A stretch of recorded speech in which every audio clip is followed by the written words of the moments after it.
Ladies and gentlemen, we're honored to be joined by Heywood Gould, screenwriter, journalist, novelist, director. Born in the Bronx, raised in Brooklyn, he's penned the screenplays for many pieces that you know: Rolling Thunder, The Boys from Brazil, Fort Apache, The Bronx, Streets of Gold, and of course Cocktail. Thanks so much for joining us. Thank you. So tell us, you were born in the Bronx but raised in Brooklyn. What was your life like growing up? Very happy life. I played ball and ran around the streets. This was in the 50s. Compared to today, it was a very simple life for kids. We didn't have phones or, there wasn't much TV. So we spent most of our time outside, winter and summer. It was kind of a happy life. And tell us about your parents. What did they do? They were pretty left-wing people. My father's proudest moments were during World War II when he graduated from OCS, became a lieutenant in the engineers, and went to the Philippines with MacArthur and built pontoon bridges. And that was the proudest moment of his life. My mother was a bookkeeper and kind of a secret organizer for some unions in New York City. This was during the 30s. And I was raised with a very, very kind of progressive, you'd call it progressive today, but it wasn't called that then, attitude. And there were a lot of books in the house, and I got a chance to read a lot. And my father was a science fiction addict, so he subscribed to all the sci-fi magazines of the day, like fantasy, science fiction, all those great science fiction magazines. And also, he's also subscribed to the detective magazines. So I read all of them as a kid. I had a good, I just sit around the house and read. That's what you did.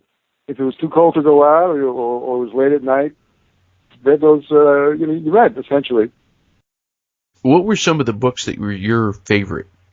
We were assigned books in school in those days, which we were assigned Charles Dickens. We read Oliver Twist, which you read in the 6th and 7th grade when I was a kid. We read Silas Marner, read Huckleberry Finn, which I know that they're trying not to chase out of the schools now, which is too bad, because it's an easy read, it's a fun read, and it's also a great book. Read a lot of those books, and then later on, I started reading the mystery novels that my father had in his library, Raymond Chandler, Dashiell Hammett, even some of the whodunits. I read all the Hercule Poirot, Agatha Christie, which are total page turners. So I really started reading a lot of the mystery stuff that was around, and did that for a long time. What would you say it is that you look for in a book? Just suspense to keep turning the pages. That's all. That's all, and any book should do. It should make you want to keep turning the pages to find out what happens next. If it doesn't do that, if you feel that you're reading it as some kind of obligation because it's the hot book of the year or because you have to finish it for school, it's not a successful book. The only requirement for a book or a movie or anything is that it keeps you interested and keeps you in suspense. If it can do that, it's succeeded. What about movies? Were you early on a movie fan? Yeah, but you didn't know you were a movie fan back in the day. When it rained, you went to the movies. You couldn't do anything else. So you went to the movies. There were 2 features. There were 7 cartoons. There was a newsreel. And, sometimes there was a serial. There was also pretty much most of the time a Three Stooges comedy. So you got there like 11 o'clock and you stayed till 3 or 4. And because it was raining. When it wasn't raining, you didn't go. Years later, when I became a film noir addict, and I would watch these old film noirs from the late 40s and early 50s and mid-50s, I realized these movies sounded looked strangely familiar to me. And I realized that I'd seen them when I was 10 years old.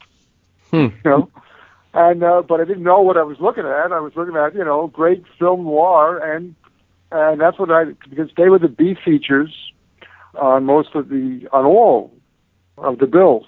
So they were the shorter, maybe 75 minutes or even less than that sometimes, B features, and then the longer, Technicolor movies, the Burt Lancaster pirate movies, stuff like that, and the MGM movies were the A features. And a lot of times, as I remember, we walked out after the B feature, and when the A feature started, we'd had enough. that wasn't the case for the Brett Lancaster pictures. We love those. But a lot of times we walked out on the technical. But, I didn't know what I was doing. I was watching these movies, and everyone that was playing, you just watched.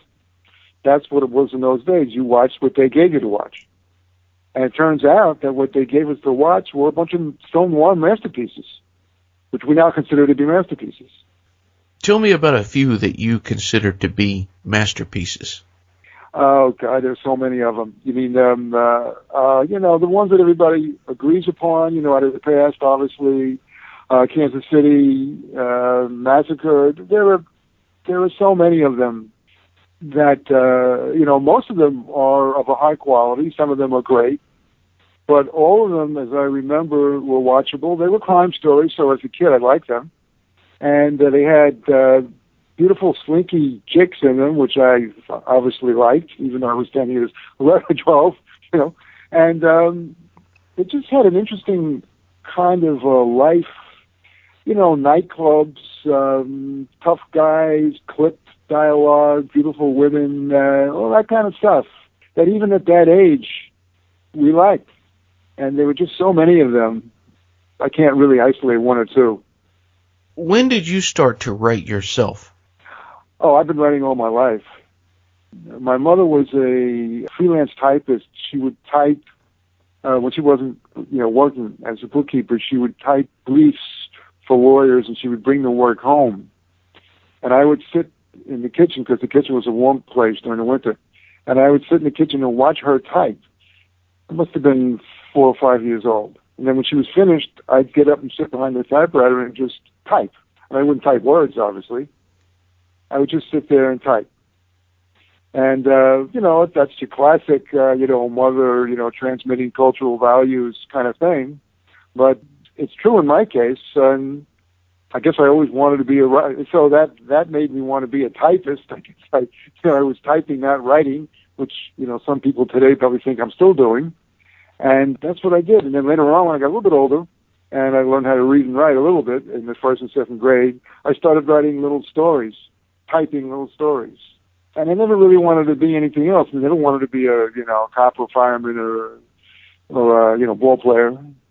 I always wanted to be a writer. Didn't really know what that was when I was a kid, obviously, but I found out what it was kind of in high school, learned about writers, and continued to try to be one, and wrote, at this point, probably millions of words. Certainly, and so I always wanted to be a writer. So it's something that do you feel that it's just natural to you? Oh, it's not natural. It's the hardest work in the world. There's nothing natural about it, at least not to me. When they talk to you about how Shakespeare would sit in the weeds and write plays in the first draft and that kind of thing, which turned out not to be true, actually. But that's what you heard. That's what you heard in the early days before they started discovering all these folios. It wasn't that way for me at all. I had a problem. I could write, I could hear what people were saying, and I could appreciate characters. My problem was, constructing a story around people I saw and, how they acted. And that was a problem. So in other words, story construction, narrative construction was a problem for me. I worked really hard on it, and I still do. And just in general, I was very, very critical of my own work. Even as a kid, I remember, crossing stuff out. And no, it's very hard work, and it's tiring. Physically tiring work, too. I understand why writers become drunks. After a day of working at something, which essentially, for most writers, kind of frustrating. You don't really nail it. You got to stop because it's at 7 o'clock at night already, and so you have a couple of drinks to chill yourself out. That's just the way it is. In my case, luckily for me, I discovered jogging. I used to run my brains out when I finished, a day's work. So I didn't have to hit the bottle until later, which I did as well. But yeah, it was extremely hard work, and I found it, and I find it kind of frustrating because the target keeps moving, and you can't really feel that you've nailed it. It sounds like it's just it's continued your whole life, the fact that this is something that you do, but it's something that's kind of frustrating.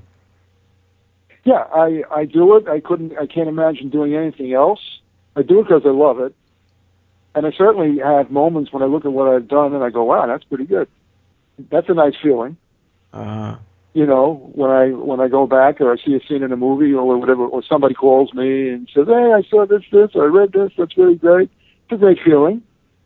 When I get like a note from somebody, that they like a book or a movie, that's a great feeling. I feel that I've succeeded in at least giving, which is the real basis of a writer's, function, of giving other people enjoyment and entertainment and, that kind of thing. So I succeeded there, and that's a good feeling. Would you say that's what keeps you going at it, is the moments of satisfaction when somebody enjoys it or when you enjoy it yourself? Well, that's part of it, but what keeps me going is, at this point, although it's been going on for years, I have to do it. I do it 5 days a week. I would do it more, but I force myself really to take days off sometimes because I feel I'm getting a little stale. Let me just stay away from it, get away from it for a day or two. That's essentially, I do it because I have to. I can't imagine not doing it. I've been very sick the last couple of years, and I did it anyway. Dragged myself. And people would say, take a day off, and they didn't realize that I didn't want to take a day off. It wasn't that I was forcing myself, I felt like shit and it didn't matter. No, I wanted to do it. I had to do it. We're talking today with legendary screenwriter Heywood Gould. Tell us about the first thing that you wrote that was published. The first thing I wrote that was published was a newspaper story. I became I went to work for the New York Post as a copy boy. Luckily got the job because there was a newspaper strike and a lot of copy boys, copy people, had left the job. And I met a guy on the street just totally by accident. He said they're hiring copy boys at the Post. Now, copy boy, although it was a menial job in which you essentially sharpened pencils and folded, carbon paper and got coffee and just ran errands, was a prized job in the newspaper world in the 60s. It was a prized job in the newspaper world until maybe it still is. And I luckily got it, because I wrote a letter to the managing editor, and he just sent instructions down to the personnel person, and they called me up, for an interview, and they hired me. That's how things were done in those days. You didn't have to pass 100 tests or fill out 100 forms or meet 100 people. I don't know if I'd have gotten a job if I had to do that. I probably wouldn't have, because I was a wise-ass guy, smart-ass, But this guy who interviewed me, he appreciated that, so he hired me. And I became a copy boy for the Post, and then later on, they gave me a chance to, they gave me a tryout to be a reporter. So I was a reporter for a month. If I succeeded in a month, then I would be hired permanently. Union rules. So the first story I wrote was a story about a trial in Manhattan of 4 kids who had beaten up and stomped a youth worker to death. And I covered that trial, and I wrote a story, and they didn't put my byline on it until later, until I'd written maybe 15 or 20 stories. That's the way they did it in those days. You had to earn everything. But that was the first story that I wrote, even though you didn't have my name on it. And boy, I looked at that thing for hours. And even though I had no byline, boy, I was so happy, man. And then later on, maybe 2 or 3 weeks later, I went to cover a story of a guy up in Harlem who had rats in his apartment. He had 3 kids. It was a really terrible thing. And we went to his kitchen, and he turned the light off, and all the rats came out, and the kids were there. It was a long story. So anyway, I wrote the story, and they gave me a byline for that. And then they hired me as a reporter, which was the proudest day of my life at that point, maybe, that I made it. Because having a job on a New York newspaper in those days, I was 20, was just an amazing thing. It was the absolute height of the journalism business. And here I was, a 20-year-old, wise ass from Brooklyn, and I got hired. So that was a big moment for me. And that was my first published, stories. What is it like being a reporter? Well, it's the most fun job in the world. You do something different every day. You go out to a story. I mean, there are certain stories like press conferences and boring, stories that you have to cover because there's some celebrity or some politician is making a crucial announcement, and then you're in a room with 25, 30 other people, reporters. But if you're lucky enough to cover a breaking story, a crime story, anything that's had fire, or a good feature, something that you have for yourself alone that you discovered, whatever it might be, it's the most fun in the world, and it's pretty different every day. So I like that a lot. Would you say that being a reporter influenced some of your screenplays? Totally. My training was journalism, and especially in those days where you had to get it right. And it didn't matter what the editorial policy of the newspaper was. You had to get your story right. Facts right, names right, spelling right, age right, everything. And if you made a mistake and it appeared in a different version in some other newspaper, you got creamed by the editors. They hated that. So I learned to get things right. And that's what I try to do and I still do. And that's what I try to do in everything I write. Sure, it's fiction, but if it's based on people in a real situation, if it's based on it like cops or bartenders, whatever it might be, you got to get it right. How it's done, who does it, all that kind of stuff. You cannot expose yourself to charges of illegitimacy, I made a mistake there, that's wrong, never happened, kind of thing. That's the fear and the terror of a reporter, really, essentially. What job did you have before you were a reporter? I was a hearse driver and a mortician's assistant. And I drove around picking up bodies in Brooklyn and all over Manhattan, but all over the city, but essentially in Brooklyn and in Queens, because that's where the funeral parlor worked. And I worked at the biggest funeral parlor in Brooklyn at the time. It was a huge funeral parlor. And we had 20, 30 funerals a day. And my job was to go to hospitals or homes and remove, they were called removals, and remove the bodies and bring them to the funeral parlor for embalming. And also I occasionally helped the people cosmetize, the bodies, make them look better. I would help the cosmeticians. I did that for a couple of years. Was that a bad job? That was a great job. That was a fun job. There's no more fun group in the world than undertakers. Why do you say that? Party. Well, I don't know why. It just seems to be that way. I guess, I could try to come up with an explanation, but I really don't know why. We'd go out and party, and we got along really well, and stayed friendly. I stayed friendly with these guys way after I left the business and left the funeral business. It just, I guess we had all these outings we'd go on. In those days, there were restaurants that offered all you can eat for like $10, whatever it was. And we'd get like 6 or 7 guys, and we'd go to these restaurants and eat the whole place out. That was our fun, until they finally threw us out because we were eating too much. I mean, simple, naive, innocent, kind of stuff. But yeah, we had a lot of. I mean, it's a strange thing to say. You're dealing with grief and mourning and certainly that kind of thing. But we had fun. I mean, I drove a truck, which I loved doing. I drove a casket truck, which I loved doing. And I drove it through the streets of Brooklyn. And it was like a flatbed truck. That was where we had to pick up caskets. Otherwise, I drove a hearse.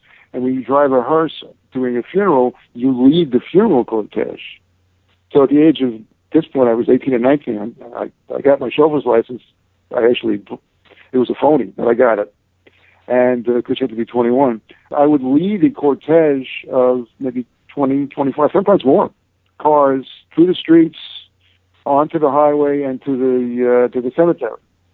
And that was my big job. And that was my big moment. I was the leader. like the guy who leads the wagon trains, in the westerns, So, I mean, it's like, I know it sounds kind of grisly and gory, but I'm telling this is what it was, I mean, I was a kid. I enjoyed driving those big vehicles around, as most kids do, I think. What did you do after being a reporter? Well, I wanted to be a writer.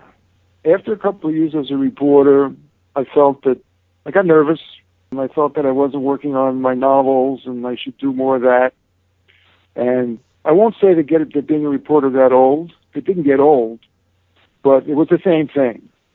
And I wanted to move on. So I quit, which was not, my family went nuts, and everybody I knew, my girlfriend at the time, went completely crazy. I quit and went off into nowhere land and started writing short stories and trying to, sell stuff and, sell magazine articles and stuff like that. Because I really wanted to write novels, and, so that's what I did. About what year was this? 67, 68. What was the experience of going from having an employer, being a reporter, to being pretty much your own boss? Did you like that? I liked it. My kids ask me, what was it like? Did you sweat the rent? Did you sweat this? Did you sweat that? And, I mean, in those days, you didn't need that much money. If you weren't, like financially ambitious, which nobody I knew was. Nobody. I mean, I was paying $53 a month rent. Food was cheap, especially if you went to eat in Chinatown and places like that. You could stuff yourself for $2, $2.50. So money wasn't really an issue. I mean, there were moments when I was kind of low, obviously, when I couldn't sell anything. But then I started driving a cab, so I would pick up the slack, driving a cab. It was, the only anxiety was writing stuff and trying to sell it, and hoping you could sell it, and getting those rejection slips in the mail, and being able to recognize them. Because in those days, when you submitted something, you submitted the manuscript with a self-addressed envelope, so they could send it back to you, which they did. And as soon as you saw that big envelope, you knew you'd been rejected. If you saw a little envelope, you knew you'd been accepted. So right away, you knew. So there was that little anxiety about, getting accepted or rejected. Not little, big. Other than that, there was just a struggle to figure out good stuff to write and sell. What kind of influence do you think growing up and being raised in New York had on you? I think it exposed me to all kinds of people, which would not have happened if I were raised in a rural or suburban area. All kinds of people. I think it made me, even, kind of coming from Brooklyn, it made me, I wouldn't say cosmopolitan, but I certainly understood where a lot of people were coming from. And I met a lot of different kinds of people, got to know a lot of different kinds of people. Certainly as a reporter, that was even, magnified. So it was a good experience for me. What was the first piece that you felt like, wow, I've really made it now? Oh, I never felt that way. To this day? To this day. Even with Cocktail, all of that? Well, Cocktail's been very successful, certainly for me, and, also financially. So it's been a big success, and I'm happy about it. But I never felt, when I wrote the book was, got great reviews, but it sold about 11,000 copies, and I don't think they reprinted it. And it sold foreign rights, and it kind of went its way. And then it was picked up by this very, very smart executive in L.A. at Universal, and so that started the whole process. But I never felt that I had made it. I don't think you make it.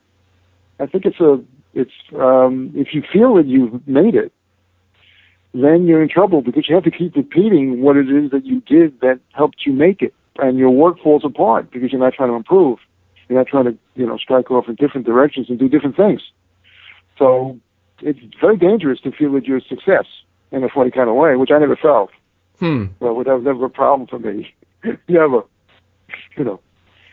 And if I wanted to think about it, if I wanted to feel that way, then I had the people who hated Cocktail, who called me a racist after Fort Apache. I had plenty of people hammering on me, so I never felt that I had made it.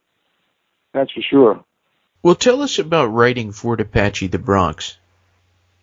What inspired that? I met these guys. A movie called Super Cops, this is all ancient history at this point, had come out in the 70s. It was a true story of two cops who went around, who had an incredible arrest record. They were called the Super Cops, or sometimes they were called Batman and Robin. They were friends. They were partners. And when that movie, it was a success. And when that movie came out, other people looked around, I guess, to do other things.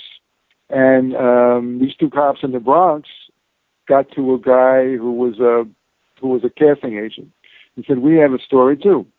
We're up in Fort Apache in the Bronx. It's an incredible place." That kind of thing. It's a long story. I won't go into all the details, but I ended up meeting them. And I had been in the Bronx. I had covered the Bronx as a reporter. I hadn't been there in a couple of years, but I had covered the Bronx as a reporter in the mid-'60s. And so I would go up there and ride around with them. And this went on for a couple of months. And I picked up enough kind of anecdotal stuff and information about them and to put a story together. Everything in the movie happened, with the exception of the killing of the guy of the killing of the John by the hooker. That I made up. But even that was based on a revenge, women in Southeast Asia who took revenge on their husbands by slitting their throats while they were sleeping. So, I had read something about that. Yeah, so I put together a story about them and wrote the screenplay, and that was it. Got paid $1,200 and went my way. And they couldn't sell it. This was in 1972, 73. They couldn't sell it. They tried everybody out, and they went out to L.A. with it. A couple of people kind of liked it. Arthur Hiller, the director, kind of liked it. But he wanted to change it, make it a little less hard-edged than it was. And I resisted that because I thought it was phony. And they were going to rewrite me at one point, but somehow they decided not to, and so Arthur Hiller went away.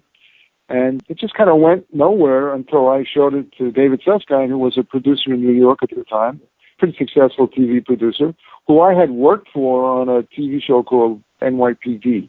And he read it. This was in 75, 76, maybe 74. I don't know what the date was. But anyway, he read it, and he said, "I'm going to make this movie." And I said, "Okay, nobody can make it." He said, "I'm going to make it." And 3 or 4 years later, he sold his company to Time Life, which is then Time Life, and it's now Time or HBO. I don't know what it is now. And called me up and said, "Guess what? I'm making your movie." And he did, obviously. He made the movie. And that's what happened. He put it together. We went after big stars, McQueen, and then finally, we got Newman. Went up to the Bronx and made the movie pretty much as it was written. And how did you respond when people would say that to you? You're a racist, or this was racist. The worst thing in my experience that you can be called. Racist, sexist, homophobe. It's the worst thing you can be called, in my opinion. And I was called it. And it was devastating. And I felt terrible about it. I also felt, and I'm smart enough to know, there's no defense. If you think I'm a racist, I can't tell you I'm not, and prove to you, offer some kind of proof. You just think it, and I'm stuck with what you think. So, yeah, it was terrible. And even though the movie got great response and made money and continues to be kind of like a classic, and people like it, and the racist thing has gone away, pretty much, I still remember it. Because for me, from my background, to be called that was terrible. And I looked at what I had done, and I said, gee, all I did was write what I saw. Went up to that neighborhood, and I pretty much reported what I saw. And, that's what was there. I didn't make anything up. I didn't slant anything or skew anything in any one direction or another.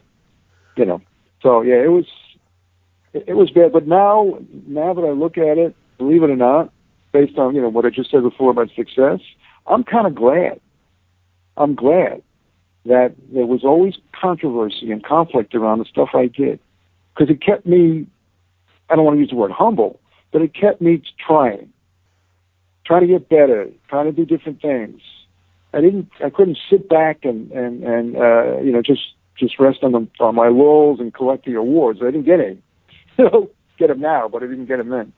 And so I'm glad that there was, conflict. I was hoping you could tell us a little bit about Rolling Thunder. That was Sure. Now, that was a script. Is it correct that you rewrote it? Yeah, I rewrote it. I can only tell you my part of it. I know John Flynn, who I became very friendly with, gave more detailed explanations about it.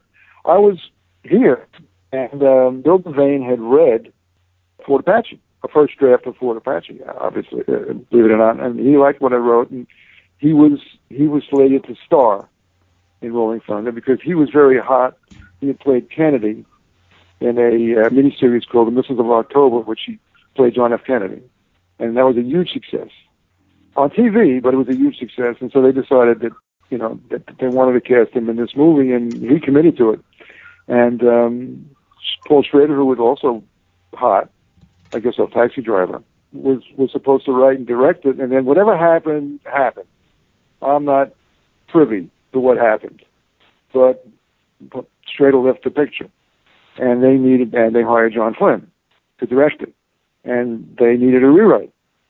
So Devane suggested me because he had just read, Fort Apache. So they sent me the script. I mean, they flew me out to L.A., which was a big deal. I was working as a bartender. Had to take a few days off, and I told the owner at the time, I got to take a few days off. I'm going to L.A. to Hollywood. Well, you doing what? I don't think he believed me. But anyway, I went out, to L.A., and they put me up in the Beverly Hilton Hotel, and I saw Merv Griffin sitting in the lobby. And I was like riding high, Anyway, they gave me the script to read. I read it, and it was a hard script to film, and I could see where they were having problems with it. So I went in the next day. I had a meeting with Larry Gordon, the producer, and John Flynn, the director, and I told them what I would do to change it, and they hired me. And so I rewrote the script, gave it to them. They went out. They had to shoot right away. That's why there was a hurry, a big hurry. I think Devane had some other movie he had to do. I don't know what it was. So they went down on location in San Antonio, and I went home. I came back here to New York. And then they called me to come down and work on production rewrites. So I went down and ended up staying for 6 weeks. That's pretty much my involvement in it. I rewrote most of the script, most of the scenes. I pretty much wrote a lot of new scenes and rewrote some of the scenes that were there. That was it. Didn't think anything of it until I started to screen it. When they started to screen it, it caused an uproar because we had a scene in the movie which was brilliantly done, by the way, in which they stick Devane's hand in a garbage disposal and cut off his hand up to the wrist, and it was graphically filmed. They got a lamb shank bone, and they used that, and they put a prosthetic kind of hand on it. And it looked real. I mean, it was brilliantly filmed. It looked real. It looked like somebody's just got their hand chopped off in a garbage disposal. And blood came out, and then, they did a great job. But when they screened it, people went crazy and freaked out. It was just too much. The people, number one woman threw up and passed out. In the lobby, another guy was so upset, he got in his car and drove into a parking meter, totaled his car. So, and they all sued Fox. 20th Century Fox was the studio on it. They sued Fox. They were going to sue Fox. So Fox dropped it and gave it to AFI, Sam Arkoff, who had more experience in pictures like this. Ended up cutting that garbage disposal scene and releasing the movie. And the movie got a nice response. Now, you mentioned that you were a bartender. Yeah. How long did you do that? Well, I was a bartender from 69 to 80. So at the end of the 70s, I wasn't working full time. When I came back in 78 from Rolling Thunder, I would just cover the shifts for friends of mine I didn't have a steady gig, and people would call me and I would cover their shifts. But from 69 to about 77, I was a bartender, a steady bartender. What did that experience teach you? Don't drink. I mean, and don't think that you're the same person when you drink, even if you have one drink, because you're not. And it changes your personality. When you smoke a joint, you kind of know, okay, I'm high, and you can tell the difference between what you were before you got high and now. Booze is not like that. Especially a lot of the booze that we drink, vodka, it kind of sneaks up on you. And before you know it, before you've gotten falling down drunk and that kind of drunk, your personality has changed. And you're acting out some strange shit, So, I stood behind the bar and I watched people get loaded, and respond in various ways, some good, some bad. And I saw the human drama, quite a bit of that, in the bars I worked in, for sure. It was a good experience, but it got old really fast after I'd been doing it for 8 or 9 years, and I was happy to leave it. You said the biggest lesson would be don't drink. Well, know what it is when you drink. Just know. Be mindful. That, you're not going to be the same person, that's all. And just know that. I sit in bars now, not that much anymore, but even today, I watch people get plastered in restaurants and bars. Falling down, shit-faced drunk. And I watch a lot of women do it. And I go, wow, this was something that was inconceivable because you were living in New York City. And even though you didn't have to get in your car and drive anywhere, you could get a cab or go on a subway, you were going out on the street, which in the 70s was not a good place to go out on at night, drunk. And you were completely vulnerable. This is the paranoid side of me, I guess. It's another part of living in New York and growing up in New York, the paranoia, street paranoia. You got to watch yourself. Even back in the day, you had that feeling that people were lurking there and you had to be cool. I watch people now kind of like staggering out in the street. They're defenseless. It's kind of a strange feeling for me to see that. Because although New York is a very different place than it was, let's say in the 70s, it's the streets. And you got to be careful.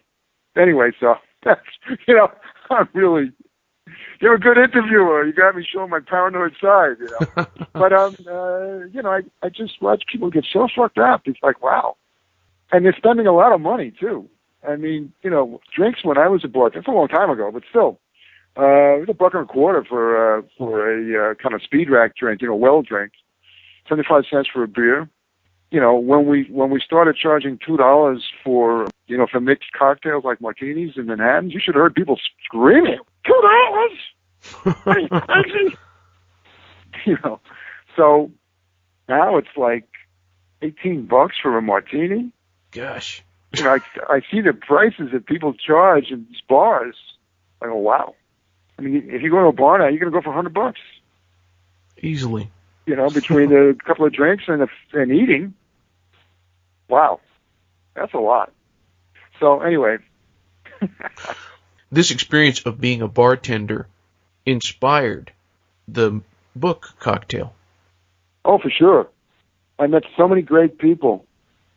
Because most of the people I met in the kind of bars that I worked in did not start out to be professional bartenders. As a matter of fact, even when I worked in hotel bars with professional bartenders, I would say that some of them also didn't start out to be professional bartenders or waiters or waitresses or busboys or even cooks for that matter.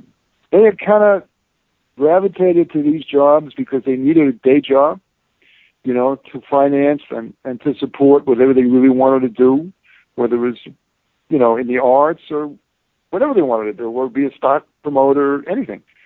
So they had gravitated. So they were an interesting group of people. And I wanted to celebrate them, to pay homage to them. And so, and all the different types that I had met and the different bars that I had worked in, I felt it was a great experience and a great saga. And so I wanted to, pay tribute to them. So I wrote the book. What did you think of the film interpretation?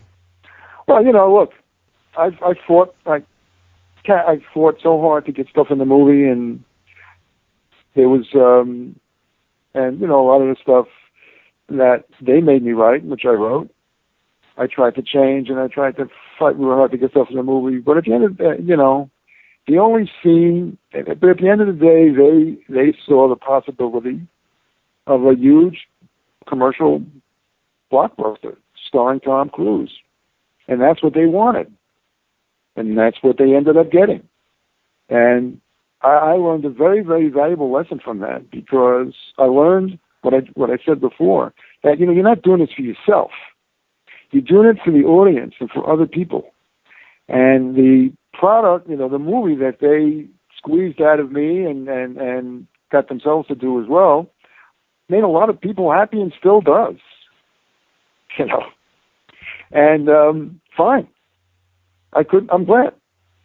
If it wasn't the only scene that I really, at this point in my life, cringe at, believe it or not, is when Cruise punches the doorman when he's on his way up to Elizabeth's apartment. It drives me crazy to see that. Why is that? First of all, my old, working class roots. Why are you punching a guy who's doing his job? Yeah. Juke him, fake him out, get around him, fake him, go around him so he can't catch you because he's a big, heavy guy and you're an agile guy. And that's what I wrote. I wrote that he kind of he jukes him and he gets around him and goes up the stairs. He doesn't. The idea of punching a guy who's just doing his job, and if he doesn't do his job, he's going to be fired. Yeah. That's the only scene in the whole movie at this point that really makes me cringe. The other stuff I understand. They wanted a happy ending. The book has a kind of a semi-happy ending as well. He marries, the Elizabeth Shue character, and they're going to have a baby in the book as well. So,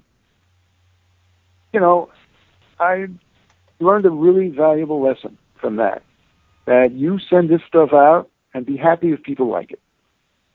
And if they love it, which is the case with this movie, and keep watching it over and over again, and if you keep getting money because of it, shit, man, what are you complaining about?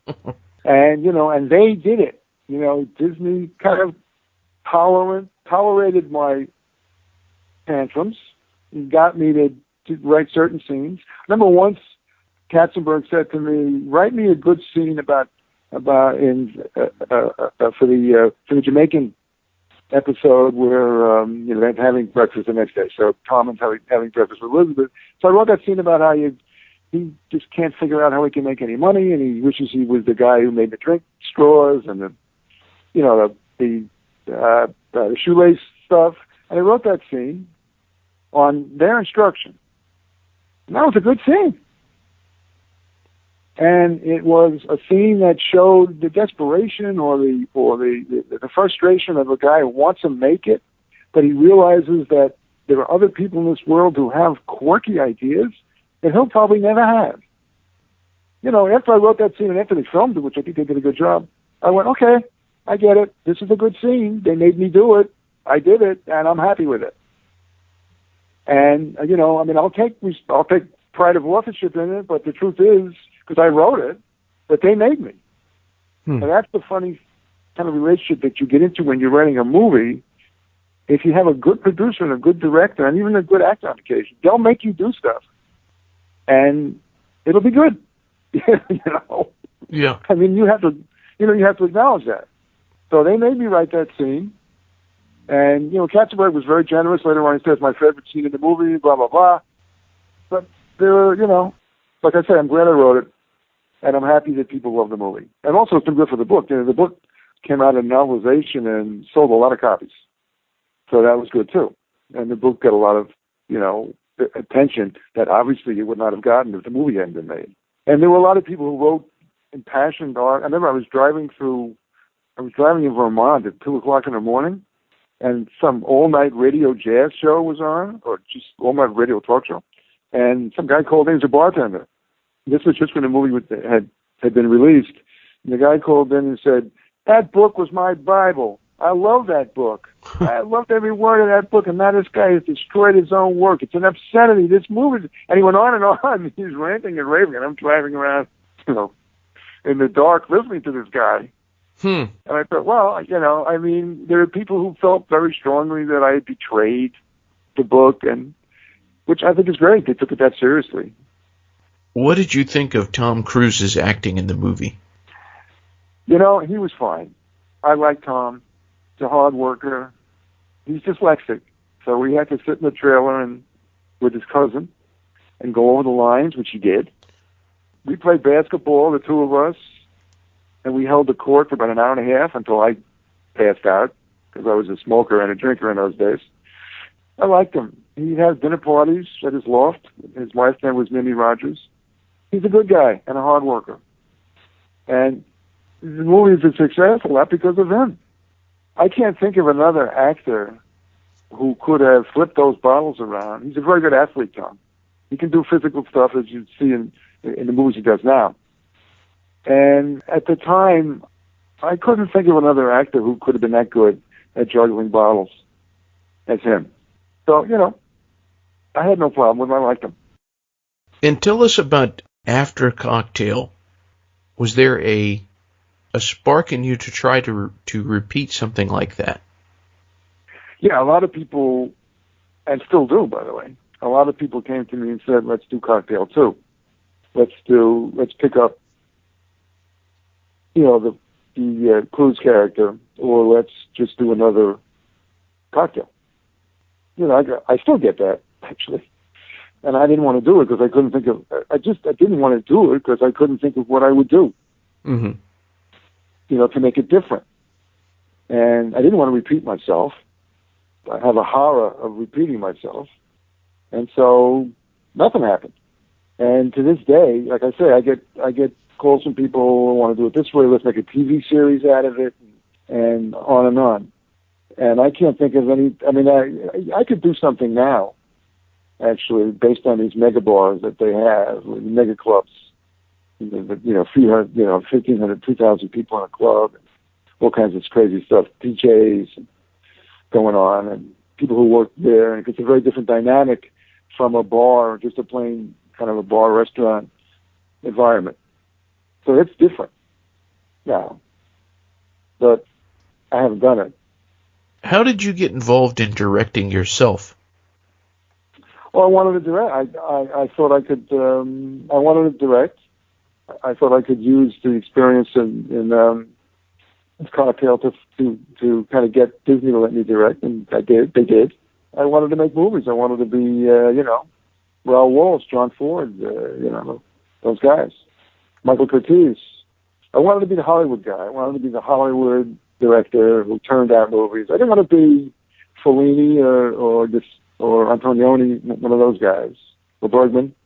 I just wanted to be that guy, that Hollywood guy. So I got a shot at directing. I wrote a script, which they got Michael Keaton, to agree to be in, and he was, he was Batman. So, and I met him a couple of times, and he agreed to let me direct the movie. If he said no, then somebody else would have done it, but he said yes. So I directed the movie. And this is One Good Cop. Yeah. What did you think of the end product there, the end movie? It was good. It's pretty much the same thing. It's not quite as, it's kind of hung around. People like it. Michael says people stop him in the airport and tell him how much they like it. Cops have told me it's my favorite movie. It's been around. It was my first directing shot. There's a lot to learn in directing movies. And frankly, I learned with every movie I did, but it would have been, I could have kept learning. There's a lot to learn about it. And it's a very interesting kind of process. If you have a good story and a good actor, you can do okay with it, which I did with One Good Cop. It was a success in its way. Didn't get great reviews, although now it does. So, in the passage of time. I'm not happy with anything I do. So I just look at it, and there are moments here and there that I like, and there are moments that I wish I could have shot over again, and other things as well. So I'm just not happy. I mean, I can't, I don't lose any sleep over it, but I don't watch it and jump up and down in glee. Yeah. Like some people actually do, who I know, who watch stuff they've done and go, wow, man, isn't this great? So that's not me. If you could, though, what film or what book, any piece of work that you've created, what would you say is the Heywood Gould, the best thing that you've done, in your opinion? I can't say. I can't judge them. I get, while I'm working on them, I'm completely immersed, absorbed in them. And then when they're done, and whatever happens to them happens, I become kind of removed from them. And I look at them, it's almost as if somebody else did it. I used to make a joke at these interviews. People say, what were you thinking when you wrote this? I'd say, I was in a trance when I wrote this. I don't know what I was thinking. That was a joke, but the truth is, it's kind of true. You get into that world, the world that you're writing about, so completely and totally immersed in it, and then when it's over, it's gone.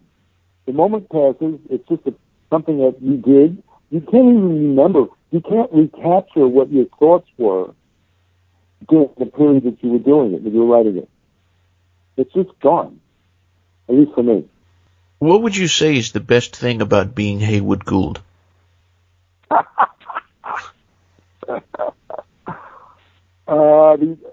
Because being Heywood Gould is the only thing Heywood Gould can do, obviously. So, kind of stuck with Heywood Gould. That's it.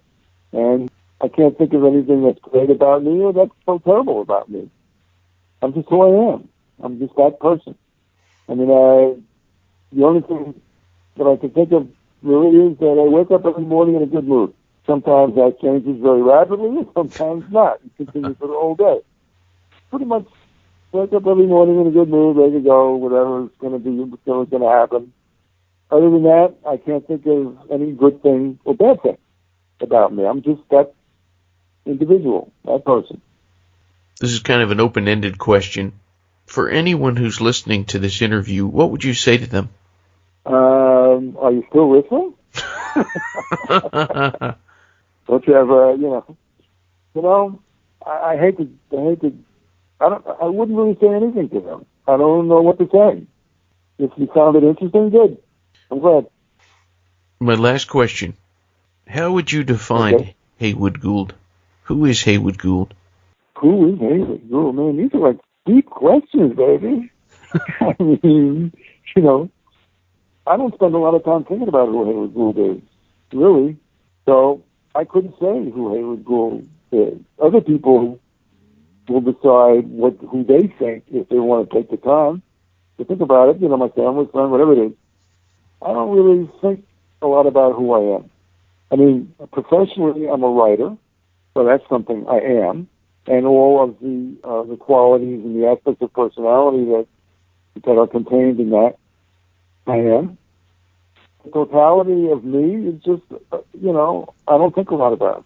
So I really can't say who I am, actually. Well, for anyone who wants more information, they can visit the website, heywoodgould.com. That's HeywoodGould.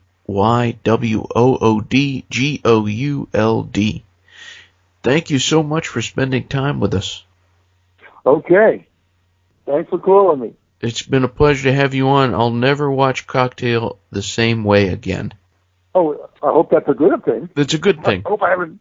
Okay, good. I'm glad. Yeah. Okay, bye. All right. Bye-bye. Bye.